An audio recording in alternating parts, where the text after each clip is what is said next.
common trope. This is a perspective that a lot of people now have. And then there's a bunch of interesting popular books. This is by Sherry Turkle, who's an anthropologist at MIT. So how many people have seen this book? So basically what Sherry's argument is that we're spending so much time on our phones that's actually weakening our connections with real-life people. So I'm sure all of you have been to a restaurant and seen a couple who are out on a date, both with their phones out, right? This should be illegal. Anyway, so that's the kind of thing that she's talking about. So there's this focus on external other people when we're actually in a situation, a social situation. That's another thing that's being criticised. Now, I'm not going to talk about the quality of the data here. I'm just saying this is a thing that a lot of people are thinking about. And those of you who have grandkids, I'm sure you've all worried about the extent to which they seem to be on their phones or their iPads from about 18 months old. Right? Okay, so this is the last thing that we're seeing. So I'm sure you're all familiar with the whole fake news debate. So this is Sean Spicer, and basically here he is, kind of po-faced, and he's talking about how Trump's inauguration had the largest ever audience, of all time throughout eternity on all planets, etc. So again, lots of people are blaming, so that, if you follow the Russia scandal, if you follow the Brexit scandal, a lot of people are saying that technology was instrumental in actually manipulating voter behaviors by subjecting people to information, susceptible people to information which was maybe not particularly accurate. Okay, so those are all reasons why right now we should be super suspicious of what technology is doing. So that's not what I do. I'm interested in a kind of different perspective, which is the idea that we can, rather than have technology kind of threaten aspects of our well-being and society, I'm more interested in how we might actually think about designing new technologies that kind of make us better. Right? So, thank you. So what I'll say about the current approach is it kind of views technology as this immutable thing. It pre-exists and it's negative. And what I'm saying is, if we're strategic, we can think about new applications of technology that can actually extend and help us. But we have to think about technology in a different way. So this is just some verbiage which, you can take or leave. But basically what I say is that we're trying to design technology as some kind of prosthesis to actually extend current human capabilities. And I'll give you some examples of that. So what I want to do today is I want to take you through 3 examples. I'm not going to make an argument. I'm just going to show you stuff that we've built, which I hope will convince you that you can actually build interesting new forms of technology that can actually be helpful to us. I'm going to talk about the app that Dom referred to. So this is a mood tracking app, and this is not just a mood tracking app. It's an app that's meant, or I'll provide examples of how that app can suggest ways to you of activities that you might engage in that might actually improve your mood or happiness. I'll get you. Hold the skepticism. I'm going to talk about it in a minute. Okay. The second app is along the same kind of lines, and what this does is it basically it follows the same kind of approach, but what this app does is, if you're in a negative mood, it sends you positive past memories, and that way you can actually manipulate your mood and make yourself happier. The last one here is not a mood app, this is an attentional app. So a lot of the rhetoric around this kind of dystopian perspective on technology is around the fact that phones are just plain distracting us when we're trying to get stuff done. And so what this app here does is it provides you with information about how you're spending your time at the moment, and I'll show you some evidence that we can actually help people, students and people in the workplace, be more focused if we give them information about how they're using their time. Okay? So 2 kind of emotion regulation tracking apps. One which is about focus, right? And we've built these apps. So the method I'll talk about is that I have teams of undergrads and grad students. We build these apps, we put them out on the internet. We do deployments, evaluative deployments, often with students as part of experiments. Then we put them out on the open internet. So this one is downloadable if you want to try it, right? But the idea is we build stuff, we can kind of put it out so people can get the benefits of the research that we're doing here. Okay, so, here's just a bit of kind of sort of motivational information. So I'm going to talk a little bit about some of the background, why we're building these kind of mood apps and focus apps. And then I'll describe the method, which is we build the apps, we deploy them in the wild, right? Because I'm not so much interested in how people are using these things in lab, although we do that too. I think it's very difficult to do convincing lab experiments on these types of behaviors. And then what we do in the deployments of this technology is we have multiple variants of an app, and we compare the different variants so we can actually make comparisons about what the optimal design of the application is. So we measure the effects of the deployment, and then we use that to make decisions about what the best design for this kind of app is. Okay, so that's the general approach. And I will say, please ask me questions because, many of you guys are used to lecturing. You don't want to hear somebody talk all the time, right? Please, have a question, any question, I'm totally up for it, okay? Okay, so just a little bit of background from a psychology perspective. So there's quite a lot of evidence that suggests that people don't have very good insight into their emotions. So there's quite a lot of evidence that suggests that if you ask people how they are likely to feel in the near future, they're not very good at making predictions about the near future. They tend to be overly influenced by things that have just happened and past negative events. They're also poor at regulating their emotions. So if you're in a negative mood, psychologically what happens is that tends to prime negative memories or negative thoughts. So that kind of feeds in on itself. So negative mood begets even more negative mood. And then there's quite a lot of evidence now that suggests that people who are good at regulating their emotions, people who have good skills at that, they're more likely to enjoy good physical health, they live longer, they have better jobs, and they have better social and professional relationships. So that's kind of what we're going after. So we're trying to help people better regulate their emotions because there are kind of societal and personal consequences for being able to do that. And so this is just kind of a very high-level view on what the app does. What I'll do is I'll describe 2 systems, and these systems have 2 goals.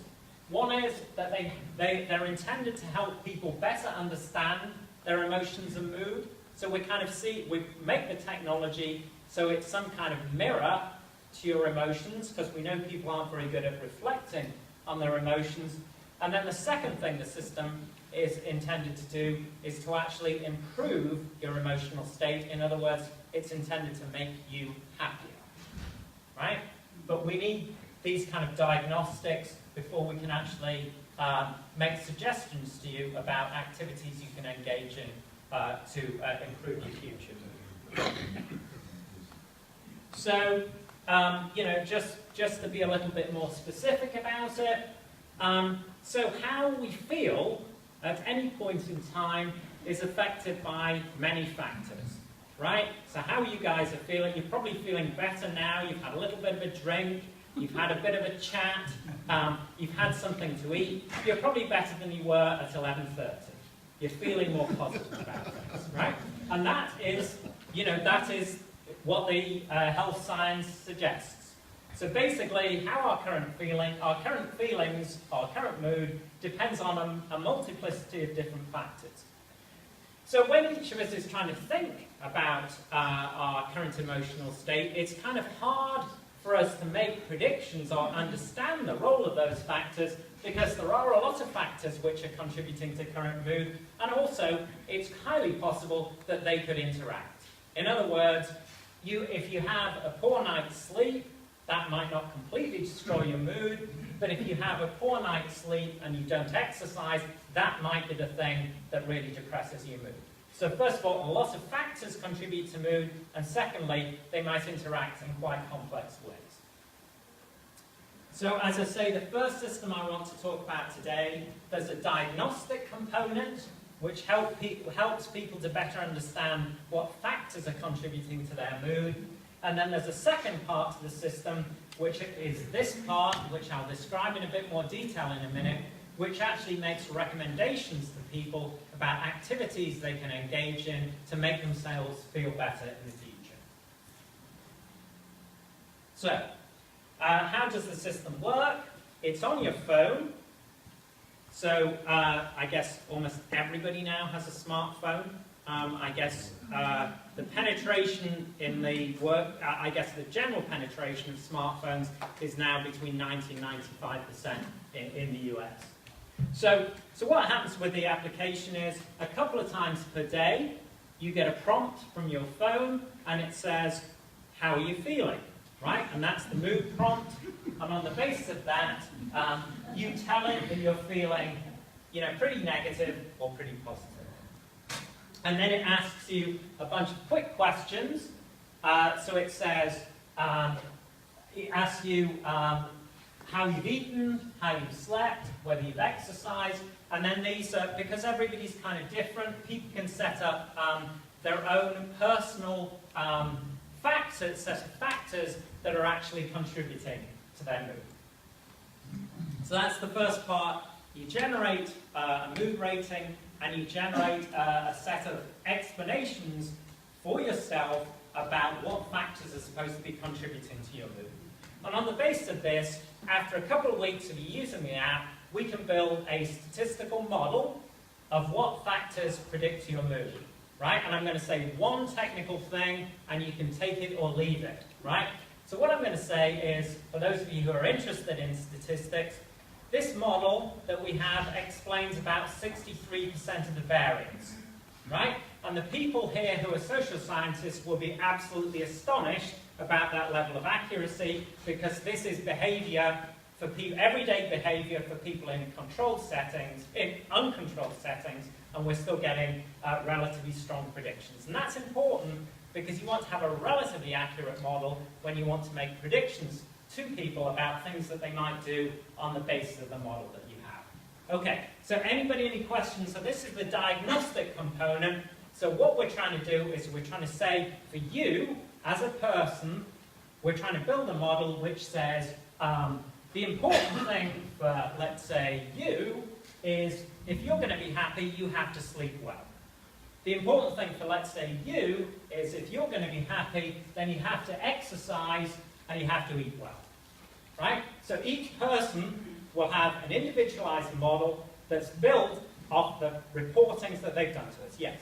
It seems to me you're leaving an important factor in mood, and that is when you're interacting with other people, your colleagues, your friends, your family. Yeah. So that is another. Nothing to do with food, sleep, or exercise. It has to do with your interaction. If your interaction is positive. So that's I'm just not showing it. There's social interaction is in there.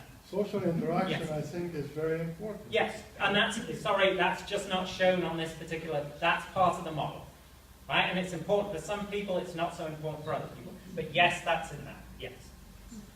Okay, so that's the basic model. And then what we do off the basis of this model is that we make, we show people this so-called mood graph. So let's say today is Saturday.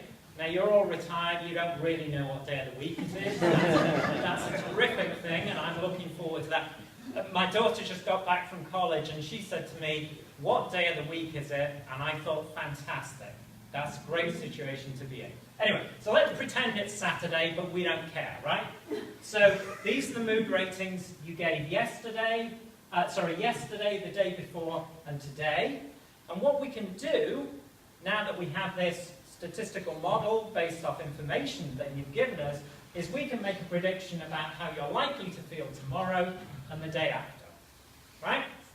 And then what we do with the system is we make recommendations to you about activity based off your personal model.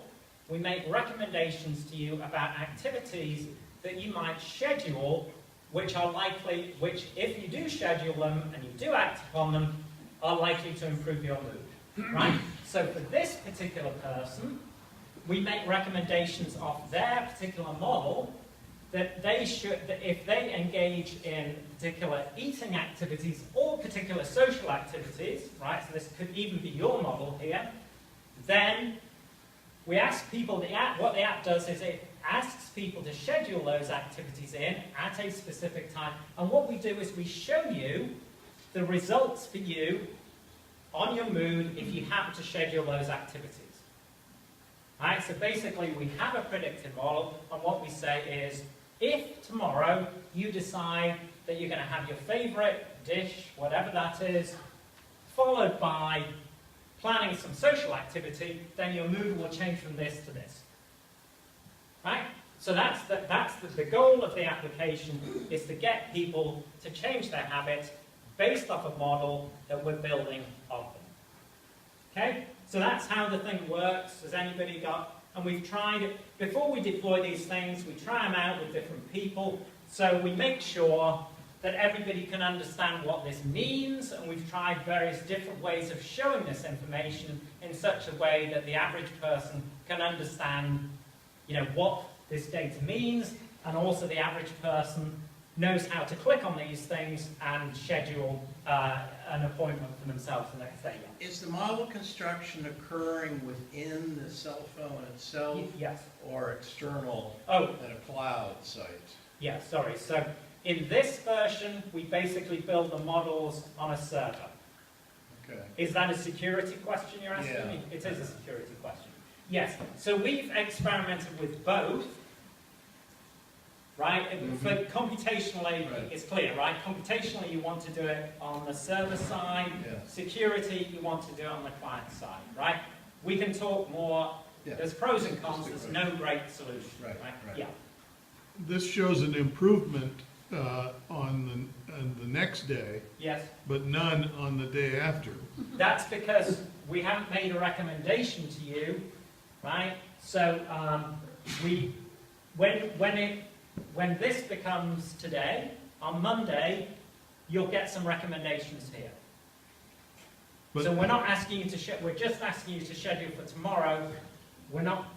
We will ask you tomorrow to schedule for the day after. Right, except that the impact of what you do tomorrow doesn't seem to impact the day after. It will, because the model will update. Okay. Right? So tomorrow, we'll ask you for your actual mood data. So this graph will then become an actual, and then everything will shift this way. So we'll say, how about doing these two things the day after tomorrow, and then you'll see this exact. So what happens is, when the graph first comes up, you haven't scheduled these things, so there's nothing there, right? You schedule them, then you see this. Right? Yeah. What data do you have to say that people are always interested in improving?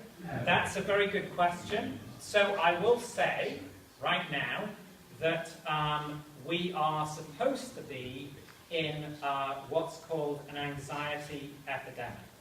Right? So if you've been following the statistics, right? So I know that's an unfortunate set of terminology, but basically what is true is that if you give surveys to young adults, so I guess these are cohort-based surveys, what's showing is that young adults are increasingly using terms of depression and anxiety to characterize themselves, right? So I don't know, I can't speak to the general population, because there's all sorts of issues about stigma of declaring yourself to have mental illness, and that might be, or just simply being down. Those things are changing. But I will say that statistics on young adults are that they are increasingly self-presenting as being anxious. And I'll say from a personal perspective, I'm getting more students coming along to me, and it used to be some kind of environmental event would, so they'd say, can I have an extension, because somebody stole my computer. Now I have a lot of requests for extensions which are based around mental health episodes. So I think there is an argument, certainly for young adults, that this, and I mean, I don't know what I'm saying. We've just done 2 surveys. We've just done 2 large-scale surveys where, for these types, we've said, you can have a health app that does anything for you. What do you want? And they say, top 2 are stress tracking and mood tracking. So that's 2 surveys we've just put out. Right? So I don't know why I didn't answer that better before. Yeah. Just while you're interrupted, for all of this stuff, how much do you go through institutional review boards? That's a very good question. So all of this, because of course this is, so I think that's a great question. I mean, they're all great questions, I know it. So I think that's really important, because if you go onto the internet and you type mood tracking app, you'll get 90,000 hits, right? And lots of that's going to be snake oil, isn't it? Yeah, because, I mean, so what, there's nothing, so of course, I couldn't say, I've got some great new drug, right, I'm going to put it out on the internet, I've got some, I'm going to extract of arachnid juice, and that's really good for mood. I couldn't put that out now on the internet and sell that to people without being sick. But I can do that with mood tracking apps right now, right? So yes, we have IRB, right? And that's real, and it's really important we do these types of studies before we actually put this stuff out on the internet. So yeah, I think it's a real problem now, because there's just a bunch of just unregulated stuff out there, which, because of these considerations about mood, depression, kids might be downloading this stuff and it's maybe just no good, right? But there's nothing to stop companies doing that right now. I think Just a yeah. quick question for a comment. There was news reports about Microsoft running this chat room in China. Yes. Where it's actually completely computer driven. Yes. And the kids chat to it, it responds Yes. back, tries to improve their mood, Yeah. or this or that. Are you familiar with that at all? So I'm not familiar with that very specific example, but I do know that there's various companies in Silicon Valley right now which are testing versions of technology that's very like that. Now, so empirically, I think, so the question is, Yeah. I have no objections to chatbots per se if they work, Yeah. right? And that's an empirical question. So long as you do the right studies and you deploy those things in the right kind of way and you measure the right kind of things, they could help people. And I think there is reason to think they may help people. And because of this kind of anxiety epidemic, it might be that we need automatic services to help people things. So I wouldn't necessarily rule out totally automated services, but we have to prove them for the same reason that you just brought up, right? Because it's all, it's all empirical, right? Okay, so everybody got at least a working idea of what the application does and how it actually works. So now what I want to do is I want to talk about this question of, so how good is it? So what we do is we build different versions of the system. So we design different versions of the software, and then we deploy them in the wild, right? So that's to say we have people download the software. These are people we pre-profiled, so we want to know things about those people for reasons I'll come on to in a minute. We deploy those. We have people use the system for anything between 3 weeks and a month, and then we measure various effects of using the system in ways that I'll just describe, right? So it's not a clinic, it's close to being a clinically controlled trial, but it's not quite, because I guess there's very small details in which it's different. But if you're familiar with clinical trials, very similar procedure. So what I want to talk about now is we deployed two versions of the system. The one that I just showed you, which does this kind of prediction and recommendation, right? And the other one that just simply monitors your mood, right? So in this version, all you're doing is you get a mood prompt multiple times per day, and then it says to you, you say, I'm this happy, and then it says, what factors do you believe are contributing to your mood, right? So that's the first part of the system I showed you. Now, the reason why we have this as a control in there is because there's a large number of systems, kind of free or low-cost systems that are out there that do this. And we're interested in, this is what we think is different or unique about what we're doing, so we want to test the additional effects, if there are any, of deploying this additional bit of technology, right? So this is kind of state-of-the-art. This is the new thing that we're building. Okay. So this is a very complicated diagram, but, don't worry about it. So basically, what we have monitoring-only people, we have our full system, which has that prediction component, and then we have what's called a wait list or a do-nothing control. So these are people who sign up for the study, but we say we're full up, and we just want to measure whether they change in the period that we've actually deployed the system. Okay, and the thing that so we use the way that we measure the effects of the system are we pre-test people on various anxiety scales or beliefs about their emotions before they start using the system and after they've used the system. And the thing we're interested in is, do their beliefs change? Okay, so let me just show you the results. So these are people who are just monitoring in the way I described. So they get a mood prompt, they're asked what factors contribute to their mood. These are the people who are doing the emotional forecasting, and these are the waitlist control, right? So basically what happens is that this group are more likely to do two things. They are more likely to engage in activities that will change their future mood.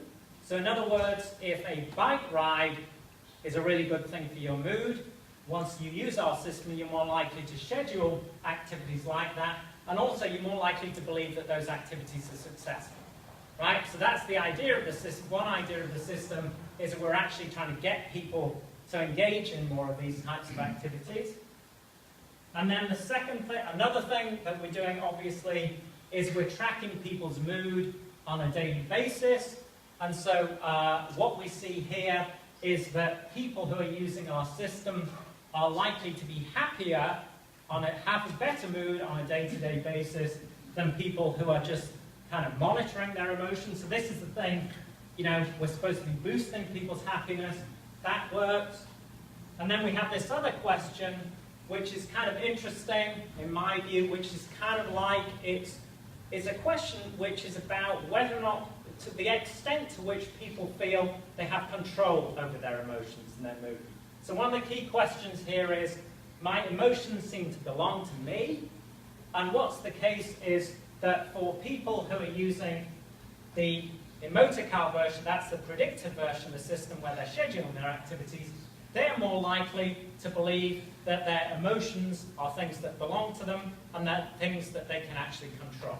So that's one of it. So I guess that is similar to the notion of self-efficacy, if you're kind of familiar with that idea. So those are some quantitative results which show that the system's working in the way that we wanted it to. Now, the other thing that we want to do in the context of these types of studies is we want to see how is the system actually having the effects that it seemed to be having. So, if you recall, what we're asking people to do when we get the mood prompt from them is we're asking them to post short explanations of what short textual explanations for why they think they felt the way that they did. And so we can use automatic textual analysis methods to analyze those types of reasons. And what we expected is people who are using the forecasting version of the system are more likely to have insight, to be using terms associated with insight, and to be using more terms associated with explanation in the context of their mood. So I won't go into the details of kind of how the program actually works, but here's a person who's in the forecasting group. They say something like, I realized, right? So that's a verb of insight. I still feel bad because I spent too much money and was out too late, right? So this person seems to be understanding a relationship between activities they engage in and a feeling that they have, right? And this is much more prevalent, this type of explanation is much more prevalent in the people who are doing that emotional forecasting that I just described for you, right? So that's some stats for you if you're into stats. Okay, and so then we do these exit interviews with people. So they finish the study. We ask them, what was the system doing for you? And so, here are a couple of selected quotes, but they're kind of so.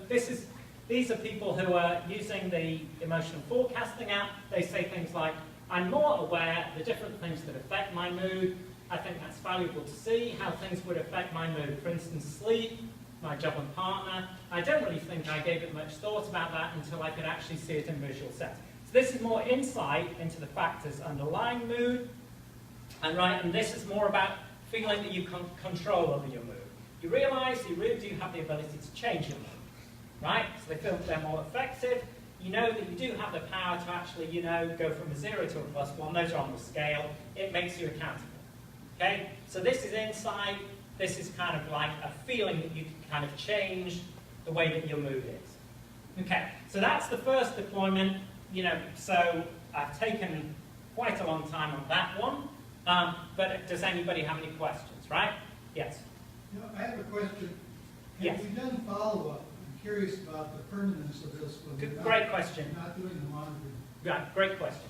So not for this particular app, but let me show you for a similar app. And this is, to me, it's...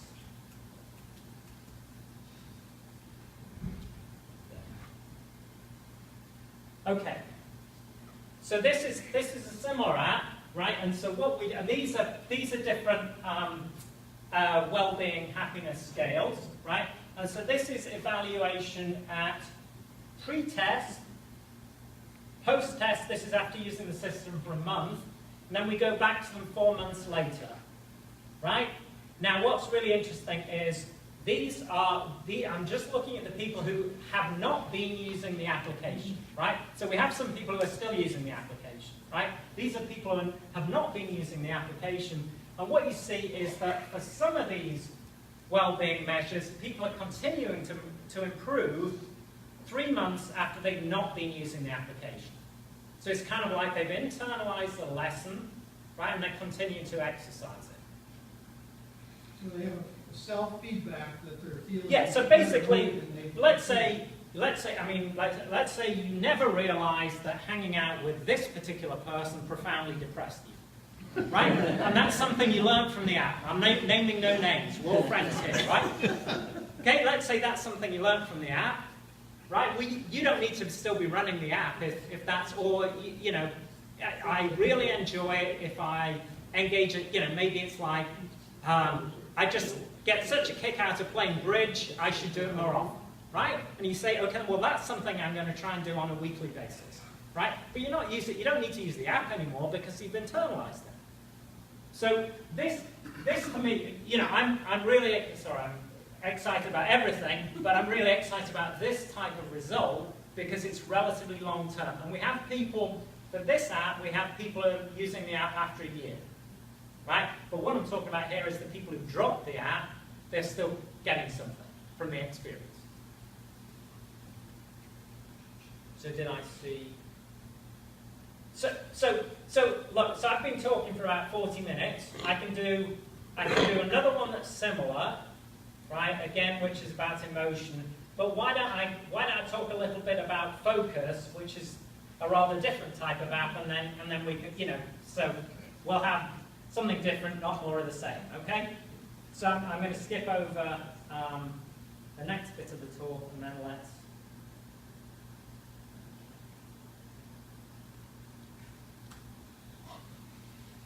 Okay, so what do I mean by focus? Well, this is like the big concern of kind of like millennial parents, right, Isabel? The big concern of millennial parents is how can those kids get any homework done, right, when they've got social media. So I used to watch, obviously not Isabel, but I used to watch Isabel's brother, who can't be with us today, obviously. So he'd be doing his homework in the kitchen, and he'd be into social media every 2 minutes, like a really quick check, and and then he'd be back on his homework, right? And I don't know about your ability to concentrate, but it takes me about 20 minutes to half an hour to kind of get my head into whatever I'm doing, and the notion that I could be like working on an essay and then flipping out to social media, whatever it is, looking at a bunch of pictures for 12 seconds and then coming back, it makes my head spin. Anyway, so that's the concern of a lot of parents and grandparents about their kids. And part of it, you see, the obvious reason why things have got that way is if you look at a phone or you look at a computer, it used to be, so let's say in the good old days, right, if, let's say, you didn't feel like working, right, and let's say you wanted to watch a movie, or you want to kind of quickly chat with your friends, what you'd have to do is stop working on whatever you were working on and go to the movie theatre, right? So that's a big effort, you'd have to plan that. Right now, I have a bunch of students who in the course of the study I'm just about to talk about, they say that while they're doing their homework or while they're doing their research, their essay, they're watching movies, right? And they can do that on.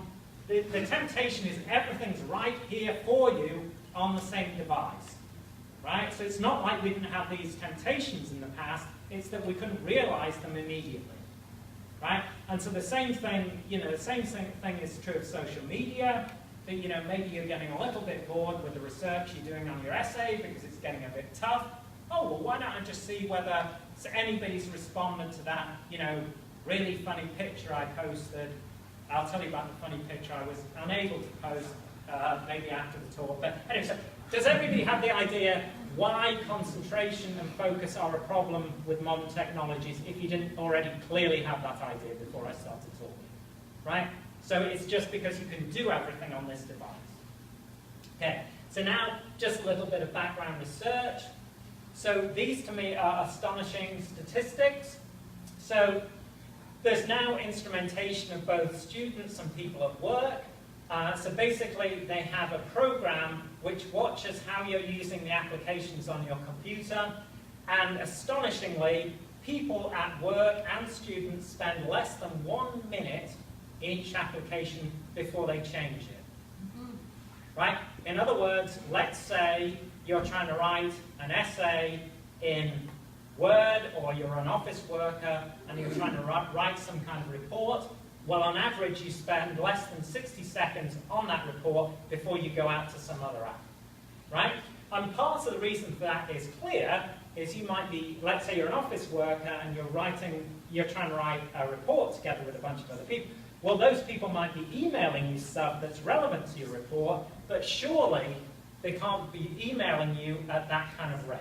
But this is real data, this is real instrumented systems on people's computers. So this is the kind of problem that we're looking at, right? So this is severe, severe attention fragmentation. And as I say, people used to think it's like, oh, they're getting emailed all the time, or people are texting them all the time. No, right? About half the time, people are self-interrupting here, right? And some of that is that people need information from these other apps, and other of the time, it's just like, I'm kind of fed up with what I'm doing. Okay, and so there's other research, in particular by Gloria Mark, who's at UCI, that basically shows that the more you tend to engage in this kind of fragmentation type behavior, the reduction, you have reduced productivity and increased perceived stress, right? So, you know, forgive me, Isabel. So, you know, you talk to a lot of millennials and they say, huh, well, of course, we multitask and we're really good at it, right? So we're just being more efficient. It's factually not true, right? There is no evidence. So millennials, you know, that's, you know, kids of what's the highest age a millennial could be, 28? So millennials, they believe that they're more efficient at multitasking and consequently multitask more, but there's no evidence that that makes them more productive. Okay, so anyway. Yeah, Cliff Nash showed that the people that multitask the most are worse at it. Yes, right, so it might be, yes, exactly. So that he has some very interesting evidence that there may be quite deep-seated attentional problems that those people have. Namely, they can't suppress irrelevant information when they're trying to focus on something. Unlike the rest of us, things that should not be kind of paid attention to, they tend to be overly attentive to. Okay, so anyway, that's the kind of setup. So we think attention is a problem. We think that using computers is a big problem. So we went out and we talked to a bunch of computer users, and we said, you know, tell us about how your work habits are. You know, do you have problems with attention? So what we see from people is that many people are fundamentally dissatisfied with how they use their time. And one of the big problems people have is their inability to monitor off-task activities. What do I mean by that? Right? So here's an example. Right. It's very difficult to be aware of things. You dip into email for 10 minutes, but you might be unaware that half the day has gone if you keep doing it. Right? So you're working on a task, you think, oh, I'm wondering whether that person sent me that email. You go and check email. We're really poor at monitoring the time that we spend doing these things. That all adds up in the context of data. This person who provided this quote was actually I guess he was a dean at our university. So this is not only kids, right? Okay. This is another person. With the browser, it's easy to get absorbed in a cumulative aspect. When you start one page and then several links down the road, you've wasted an hour or so. Right? So this is kind of the lost on the web experience, right? You go off to do a little bit of research, and then suddenly you're looking into, you know, I don't know, 7 great ways that cauliflower can change your relationship. Right? How did I get there? Okay, so those are the kind of problems, and these are problems. They're problems for students. They're problems for people who are, you know, working in jobs. And we interviewed both. So what we did was, you know, so the reason why I say this is an ironic intervention is because it's like technology is the problem, right? So what we say is, oh well, let's throw some more technology at it because that's obviously the solution, right? So what the app does is it just tells you about how you're using your time, right? So this is the thing that people told us they were very bad at, tracking how they're using their time. And what the app just simply does is it shows you how you've allocated your recent attention. So here's what it looks like. It's not very complicated. So what this just basically says to you is, in the last 30 minutes, you've spent a lot of your time in Adobe Acrobat, you spent a lot of your time in using a sticky note, you spent a moderate amount of your time in email, and you spent some part of your time in Facebook, right? And that's all the app does. It's constantly tracking how you're using the app. And so this app sits on your computer screen and you can't dismiss it. Right? And that's absolutely key, because if you could dismiss it, then that wouldn't be. So again, going back to the parental thing, sorry Isabel. So you know, the analogy would be like you had a really annoying parent saying, how much time you spent in Facebook in the last half an hour, right? How much time did you spend on WhatsApp in the last, right? That's all the app's doing, is it's rendering to you information about your recent use of time. right? Because this is the thing that people say they're bad at. Okay, so I'll just be really quick. So we do this same kind of thing here, except that what we do is some days people use the app, some days they don't use the app, right? Because people are so variable. So this is a within subject manipulation. And basically, we ask a bunch of questions pre and post, which I can talk about if people are interested, but it's the overall time use stats that are more interesting. Okay, so people who use our app, it reduces the amount of time that they use on the computer per day by 3.5 hours. I'll say that again. It reduces the amount of time that people spend on their computer by 3.5 hours. Pretty astonishing. On their computer, not for work. This is all the time they're on the computer. All the time they're on. I'll show you, right? So it reduces Facebook usage by 44%. It reduces internet browsing usage by 22%. It reduces email usage by 30%, right? Now here's the interesting thing. Productivity applications, Word, PowerPoint, Excel, has no change, right? So what it's doing for people is it's allowing them to kind of control their use of kind of non-core apps. So here's the overall stat. This is the total time in minutes, right? So people go from being over 800 minutes a day on the computer to about 570. Okay, and this is your question. So here we see, so this is so blue is when they're using me time, red is when they're not, right? So what you see is productivity apps, no difference, reduced email, reduced browsing, reduced Facebook. So I guess that was the most interesting thing to us. Yeah. I'm confused. If the productivity time doesn't change, what happens to the time that's been reduced from the other apps? Thinking. They're just not using their computer. They're walking away from their computer. Right? So what we're seeing here is you work exactly the same amount of time, but what you're not doing is you're not sitting on Facebook or you're maybe not watching movies on your computer for 2.5 hours a day in addition to whatever you did. You're now aware of the fact you're on your computer, so you stop doing it. Yeah. What about your student who's doing all of those things simultaneously? They're all open on the screen. How does the app monitor that? It just basically, so you get information from the operating system about what's quote in focus, right? So basically now, the only app that I have in focus is PowerPoint, right? If I brought Word up, the only app I would have in focus is Word, right? And that's something the operating system just yields up to you. Okay, so I'll be really quick.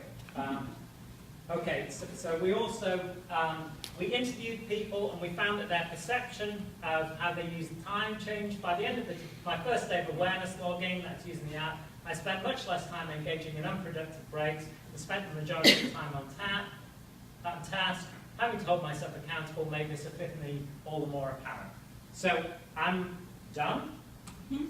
So thanks to what these are students, undergrad and grad students. We have NSF funding for this style of research, and then, as I say, that's the general approach. Happy to take any questions.